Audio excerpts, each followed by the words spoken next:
Hi everyone, my name is Charlie and I am a codependent. My home group is in Edinburgh, the capital city of Scotland. A beautiful place, and we certainly get many visitors from the US in the summertime.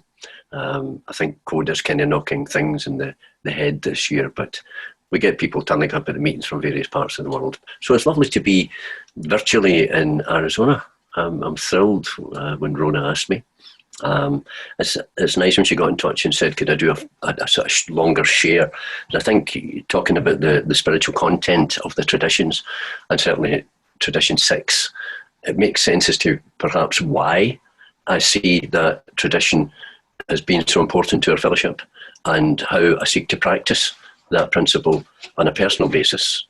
So some background material of how I got here and why I got here will probably make a bit more sense. I was born and raised in the city of Glasgow, which is on the west coast of Scotland. It's the largest city in the country.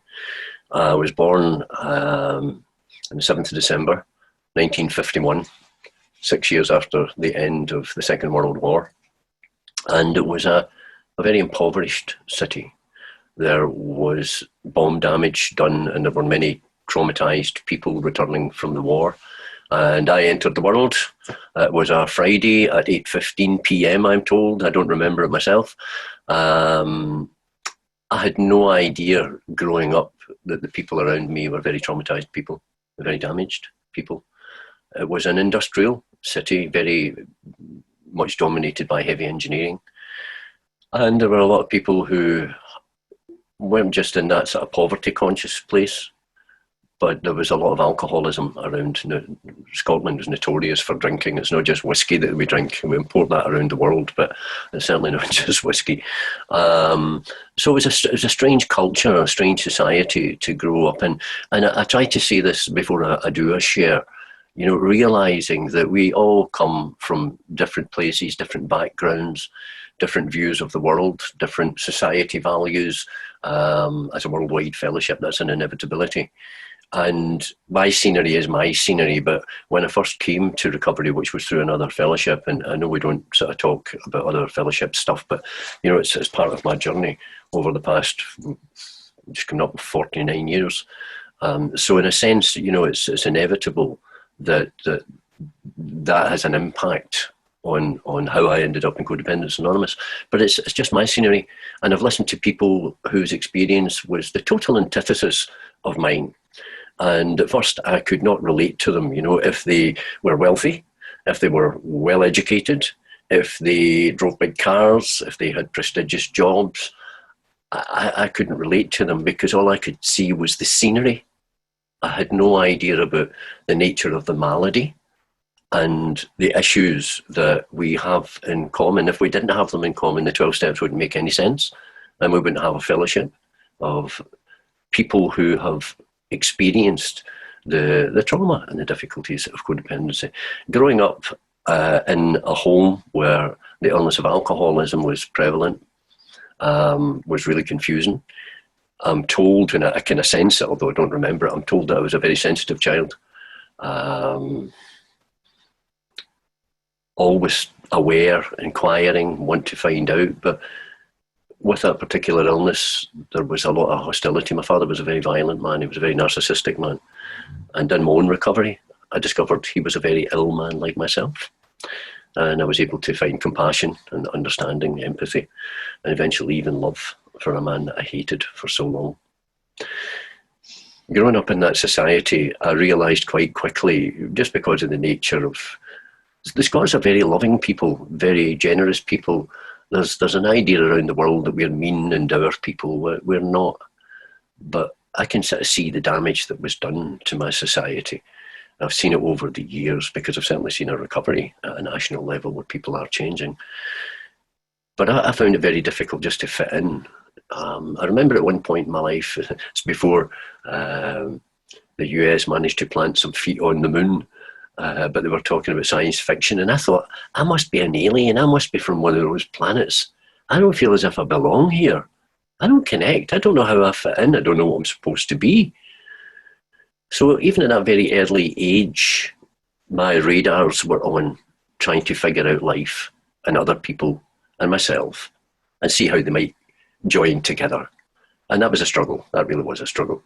I was terrified that my mother was going to be taken from us as a result of my father's action, very violent man towards me and my mother, particularly with two younger sisters as well. And I could not learn at school. I would sit in the classroom and fidget and look out the window at the wee birds and be off in some fantasy in my head. I just had no concentration and no focus. I can see now that I was living in panic and dreaded going home because I never knew what I was going home to. There was no emotional stability whatsoever. I love it today when people talk about emotional intelligence. That wouldn't have been a word that was in common parlance in Glasgow at that time, that's for sure. We just struggled our way through. So I left school. I had no qualifications. I could barely read and write. I still cannot count to this day. They brought out calculators and I thought it was wonderful, but I'm a kind of technical. I don't know how to work with them either.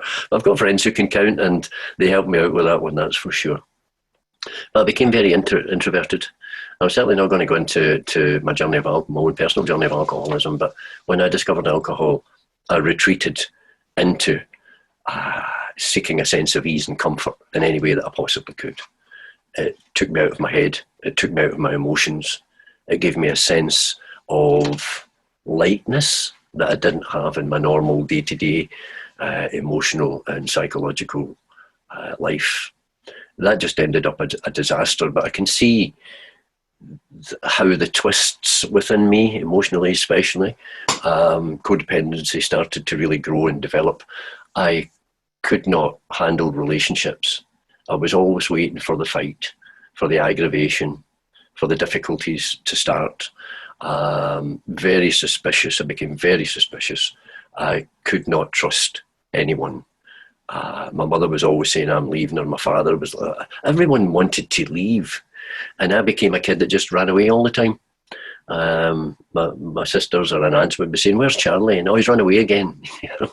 And I'm talking about maybe 8, 9, 10 years of age, and I carried that trait. I can see it now as avoidance within the manifestations of codependency, the control, the compliance, the denial, the avoidance, and the low self-esteem. I've got to put my hand up to having been really crippled inside by all of them. The other thing that I look back now and I kind of smile at it, that was a burden for me, was I was in love with the idea of being in love and having a normal family, whatever that might be. We were getting inundated by black and white films from Hollywood, Cary Grant and Deborah Kerr and all sorts of Ginger Rogers, and people kept falling in love and having a wonderful life. It was actually a program you might remember, a film, The Wonderful Life, with James Stewart in it. And I started to develop this idea that this was not only possible, but it was achievable, but I didn't know how to get there. And I had this idea and somewhere in my head that I would find my other half, the part that was missing in my soul. So I was always on the lookout for some lady who would turn up with a beautiful smile and we would fall in love, and I wouldn't be like my father and she wouldn't be neurotic like my mother, and we would have lots of children and we would live in a big house and we would be normal. We would be normal. Now that's full flight for reality for a kid growing up in the East End of Glasgow at that particular time.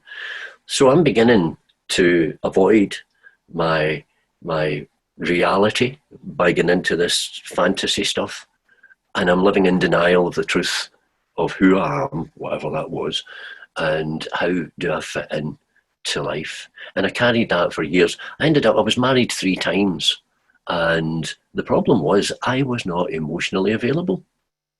I just wasn't emotionally available. I was, I think, a reasonable husband, but my focus, I couldn't give myself because I was terrified inside. I've heard it so many times at CoDA meetings, you know, that fear of abandonment. So you abandon before you get abandoned. You prejudge a situation, come to a conclusion, work it out. And I also have what I can see very clearly now, just through recovery in the 12-step program, an appalling lack of perspective. My mother used to say it, she had simple words for it. It says, "Charlie, you make mountains out of molehills." And I can understand that now. Some small thing would be a huge crisis to me. A huge crisis I would be accepting as normal. My emotional life, my thinking, I can now understand, obviously affected my behaviours. And I found myself drifting further away into myself, and alcohol and other substances were a part of that. I was turned up in prison on a few occasions. The lifestyle, I don't think I chose it, I just kind of fell into it. Glasgow was made up of gangs everywhere you went. There was a huge amount of violence in the city. And I got caught up in that because at least it was a kind of, I suppose, a pseudo family in a sense. But they were all as damaged as me, I can see that now. And I remember being in prison and thinking to myself, you're going to be like this for the rest of your life if something doesn't change.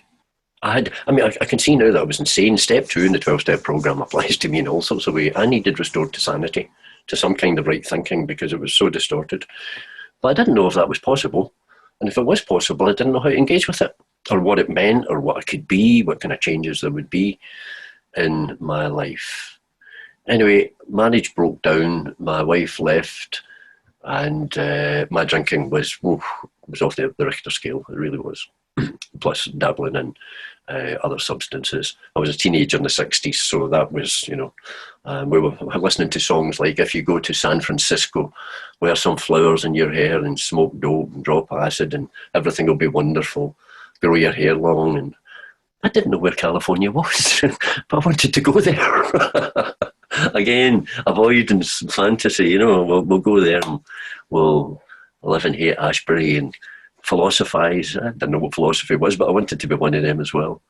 So when I look back on it, just how confused and bewildered. But Jeanette left and went back to her parents, and I must have been in really some bad condition because her father was alcoholic. She married me to go out in an alcoholic home. She left me to go back to an alcoholic home. How insane life was around me. But she did me a remarkable favour. She came to me and she said, you need help. And cut a long story short, I ended up in another fellowship, specifically dealing with those issues. And things got worse. I didn't have the comfort blanket. I didn't have the soother. And without the substances, things started to bubble up inside me. The emotions that I was trying to suppress, the thoughts that I had, some really intrusive thoughts, depression, anxiety, all the stuff that had been masked started to bubble up.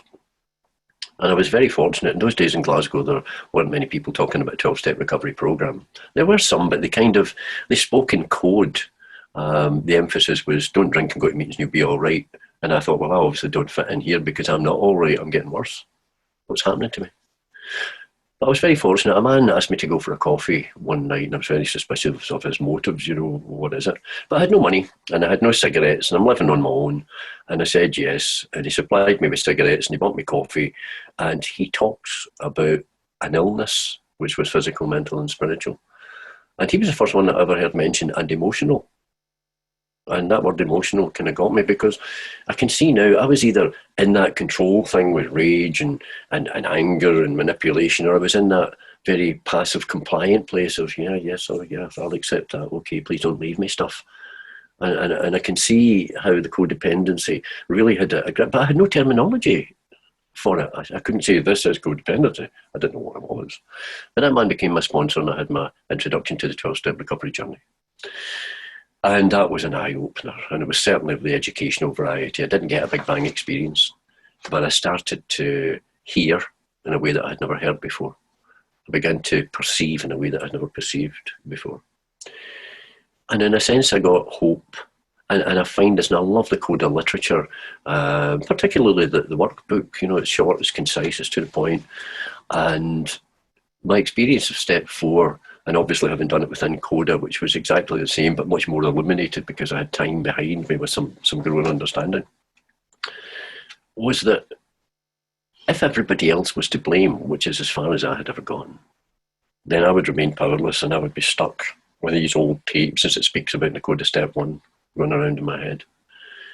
If I took responsibility for my part in this play that was being enacted, then I could do something about it and I could change, and I got hope.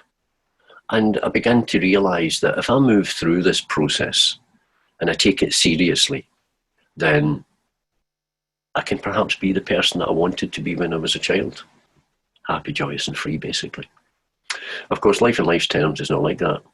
I have learned that I learned through lessons, and life lessons, rather than being a judgment or a curse or bad luck or whatever, are actually gifts that have been given to me to open my mind, to open my perception, to open my heart, to open my will to understanding. And that relieved me a great deal. But again, I didn't know anything about codependency. So anyway, I got married another twice. It didn't work. Again, it wasn't I didn't love my wives or they loved me. I just got distracted. I became a workaholic. I was very much focused on other things. I had another 2 children. I didn't know how to be a father. I didn't know how to be a husband. That had never been modelled for me.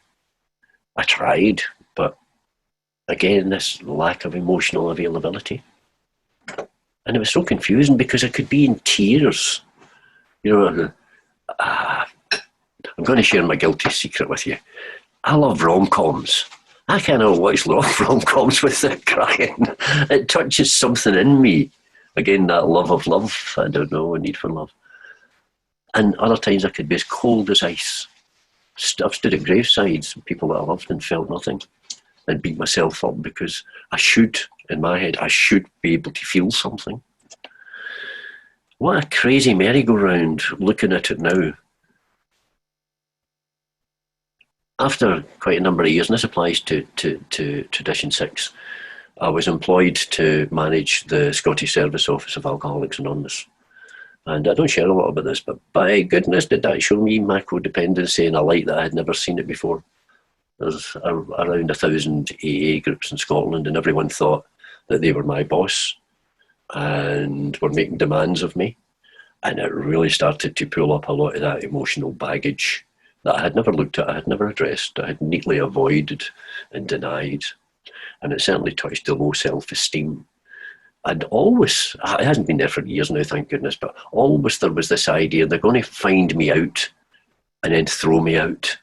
I carried that all over the place. But I had to learn, I had to toughen up. I certainly had to learn to live and let live. And I had to learn, who am I to criticise? Because my head was full of criticism for everyone. You know, why are they doing this to me? Back to that codependent child saying if only life was different.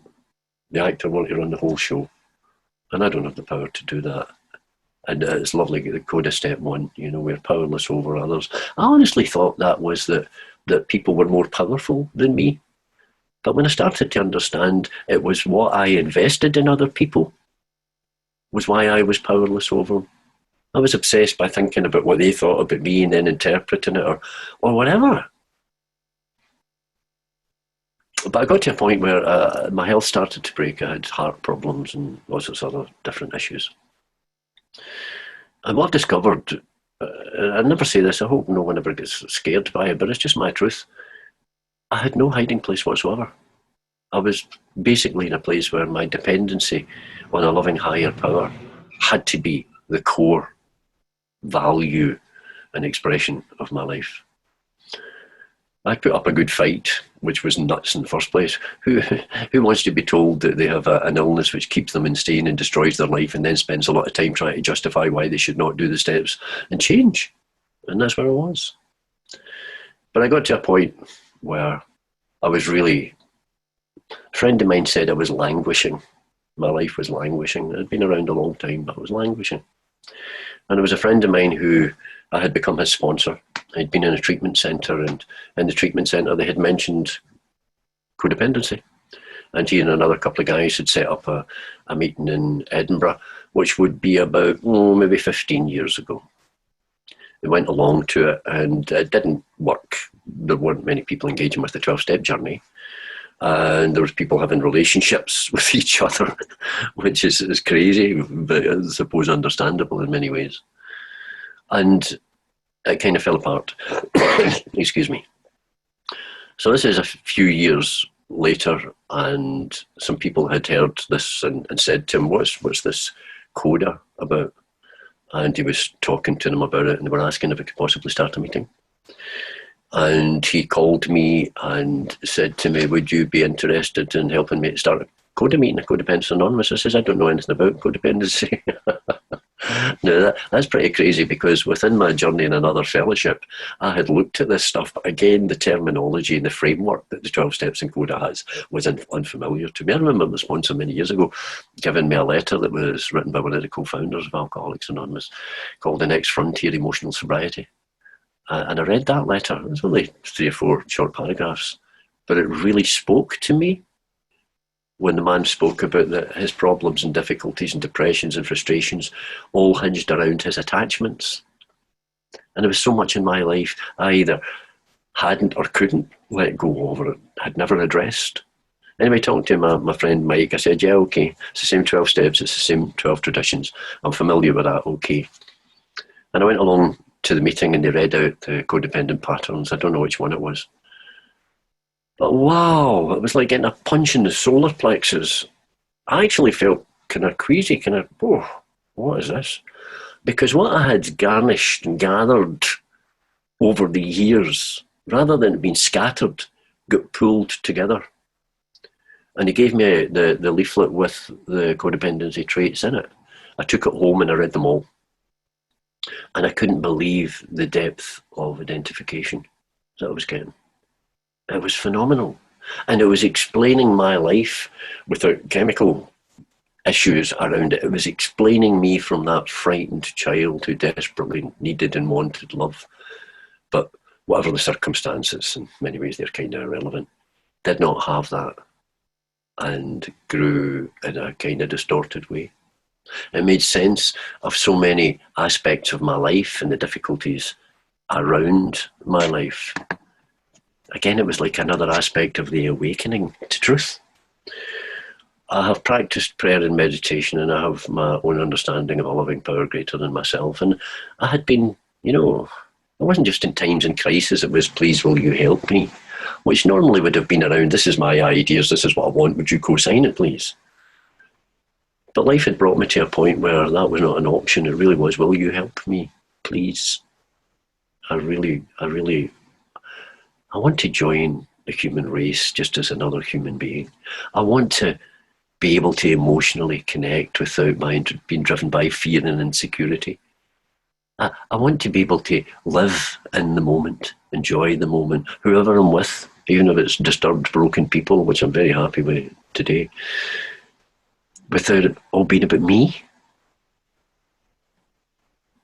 And CoDA started to open my eyes to that. I got the big book, I got the workbook, and my friend the guy who had sponsored another fellowship, he'd never actually been through the CoDA steps, which maybe makes sense of why it all fell apart.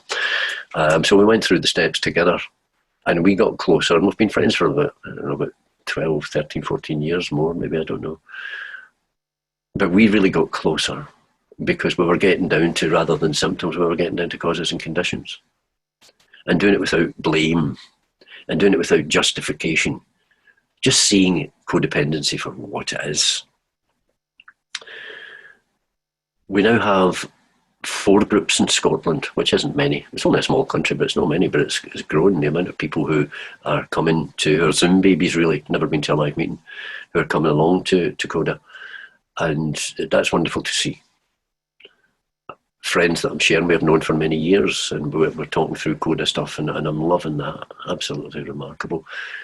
CoDA really was a missing piece for me. Being part of a home group and involved in service is crucial to me, because I was told by old timers in my own early days, you've got to give this away to keep it. If you don't do something around that, Charlie, then really your recovery is still self-centred. And if you've got a self-centred recovery, what's the point? But it took a long time to really get into that place where today I do have love in my life. I'm able to love people. I'm able to accept people for who and what they are without judging or criticising them in my head. You're not measuring up to my standards and my values. That's gone. And the reason for that, I think, is because I have learned to love and accept myself in a way that I'd never had before. And I've learned how to be gentle with myself. My goodness, I was my own. My mother said it to me, you are your own worst enemy. I really was. I was my own worst critic. judging myself, measuring myself against other people. Stuff that I now see has been step 2, really. It's distorted thinking, distorted perception of life and of me and of others. But service is absolutely crucial to me, and I love it. It's not a burden. There are times when it's, I can't be bothered, but it's not a burden. I really see service within CoDA and other aspects I'm involved in life as being a crucial factor for me staying in fit spiritual condition. My relationship with a higher power is certainly framed within the 12 steps and the 12 traditions.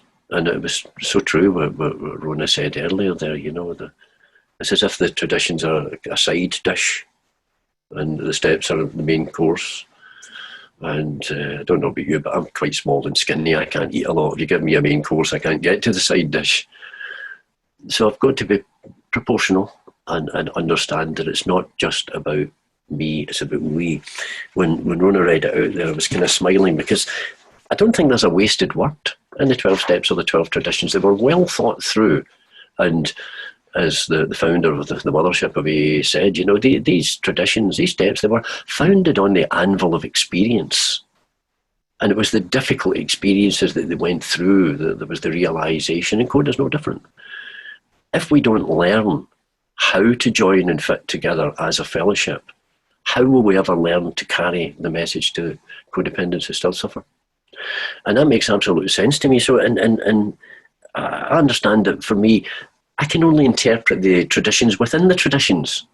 For me, there's a malleability about it. There's a looseness, Step 6 and all the other, tradition 6 and all the other ones depend on tradition 1. It's our common welfare should come first. And personal recovery depends upon CoDA unity. And for me, that's absolutely crucial. But how do we get united if we don't gather around the 12 steps as the message that we're carrying? And how do we carry that message, particularly in hospitals and institutions, public information, etc.? How do we do that if we're not agreed that the only message CoDA has to offer is the 12-step recovery journey? So tradition 6, it talks about our collective here. A CoDA group ought never endorse, finance or lend the CoDA name to any related facility or outside enterprise. Well, part of my job as managing the service office in another fellowship was I was constantly in contact with outside enterprises, health, social services, prison services, all sorts of different services. And I could give the fellowship pitch. But I had to bear in mind that other people who were doing service had to carry that work out.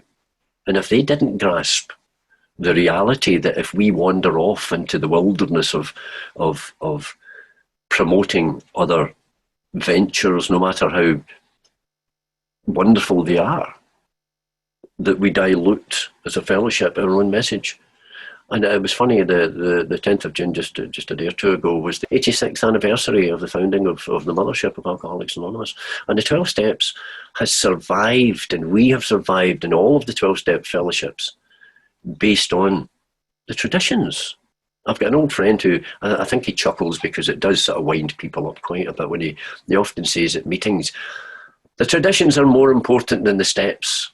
And then he sits back and you hear people engaging, no, the steps are the best, and all sorts of stuff. I think he just loves it. He's a rascal. I love him so much.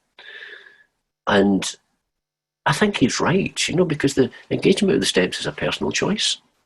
Not everyone who comes to the fellowship engages with them. Some may be around the fellowships for years before they engage with them and see that they are pertinent to their lives. But it's the traditions that keeps the family home in place, no matter who comes and goes from it. And this whole idea of the group is responsible, but the group's made up of individuals. So I am responsible for this, and I have to be mindful that the protection of Tradition 1 and Tradition 3, the only requirement for membership, is my responsibility. Again, my old sponsor, loved that man. He seemed to talk in riddles, but eventually it made sense. When he said, you might be the only programme that somebody sees, Charlie. Keep it clean, keep it simple, and pass it on. And I try to practice that principle within my CoDA life. But I do understand that even though there might be related facilities, and I see it with treatment centres particularly, and perhaps medical services, who utilise what it is we have to offer, but we can't endorse them. We can't say, yeah, we agree with this one, but we don't agree with that one. It puts us in conflict. It puts us in a place where we can be judged and perhaps even ostracised by people that we could be of service to. And the other thing that became a sort of bugbear was that there seemed to be some kind of tacit idea that they should understand our traditions, when they didn't even know what the traditions were. And a lot of the members who were doing service didn't know what the traditions were. And I realised I have to be able to make people aware of what we can and cannot do. And what's the consequences? It hinges for me around this word, lest, just in case problems, money, property and prestige divert us from our primary spiritual purpose. Well, the money's an easy one. I've been at group consciences where people have resigned from the group because they could not agree on whether we should have chocolate cookies or cream cookies. I mean, it really has been as farcical as that at times. But obviously there's maybe some control issues going on there, or some underlying issues that haven't maybe surfaced. But how important is it, what cookies we have? But, yeah, how much do they cost? That's the cracker, isn't it? How much is it? Who gave you permission to spend that money? No understanding that there's a service structure and that we trust our servants because our servants are accountable to us. And we have to trust them, even if they get it wrong, in my perception. I've got to accept this is the group conscience, and it will work out as it work out. And if there is a high loving power, which is the ultimate authority in tradition too, then it will eventually work out as it's supposed to work out. And I don't have to be in conflict trying to run the show. Yeah, money, wonderful. Property, that's a lot easier. We had a clubhouse in Glasgow, which was being paid rent by the groups. The groups were autonomous entities. And I learned a great lesson from this. And they kept upping the rent because they needed new carpets, etc., etc. And it got to the point where the groups were struggling to pay their rent through the seventh tradition, through their own contributions. And then the committee of the clubhouse decided to step in and tell the groups what to do and what they couldn't do. And that caused mayhem. And there was threats of this group will be thrown out of here if they don't comply. I think some of those people could have done with a CoDA meeting, that's for sure. It got really quite nasty. And I was in the office at the time, and some of the folks came along, we spoke to them, and we looked particularly at this tradition. The groups have to be able to let these things go. It means going to new places, but we cannot be engaged with money or property. The last one, prestige. Oh, did I fall into that one? Very low self-esteem, lower achiever in life. I've now got a job and I wear a business suit and a shirt and tie and polished shoes, and I carry an attaché case, a briefcase. We carry that, and I've got important papers in it, and I think I am someone. I have arrived.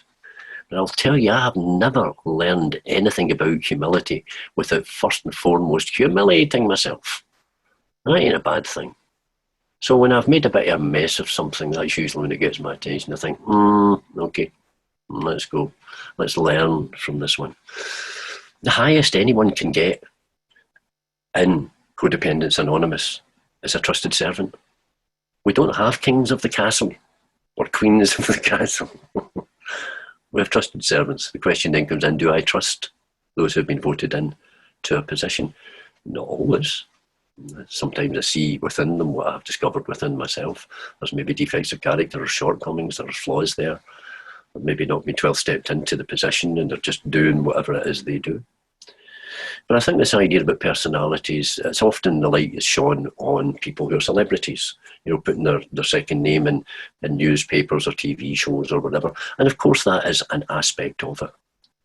But I think the whole idea of looking at this personality issue, for me is, why do I engage in service and why do I do service? Is it because I want to have a title, a position? Is it because I want people to sort of look and say, oh, look at how far Charlie has come. He used to be an absolute crackpot lunatic, and look at him now.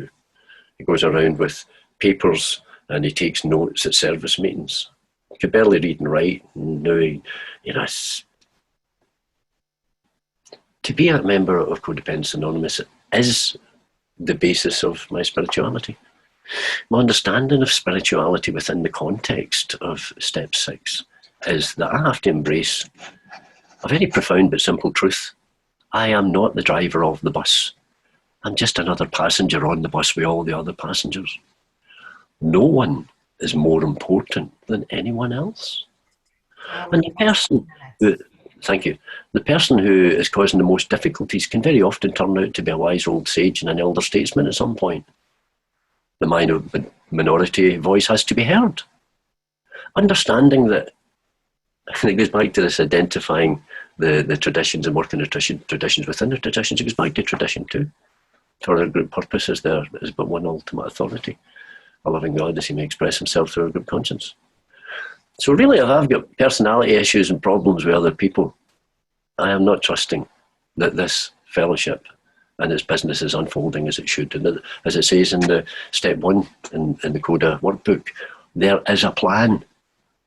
For a guy who lived in such chaos, it's a miracle. I've got to the place where I really do recognise, for me, there is a plan. It's just that I didn't have the eyes to see it until I had the eyes to see it, and then it became so obvious. How could you bring a group of such damaged people together and create different fellowships out of it and exist for 86 years against all the odds? And we're still growing, and we're still flourishing, and we're still carrying a message of love and hope, of love and tolerance, of compassion, of empathy, of understanding. And for me, that's the miracle of CoDA. And it really is a miracle. The changes in my life have been profound. But I'm not cured, and it's just for today. And I'll keep it as simple as that. It's good to be with you guys tonight. Thank you so much.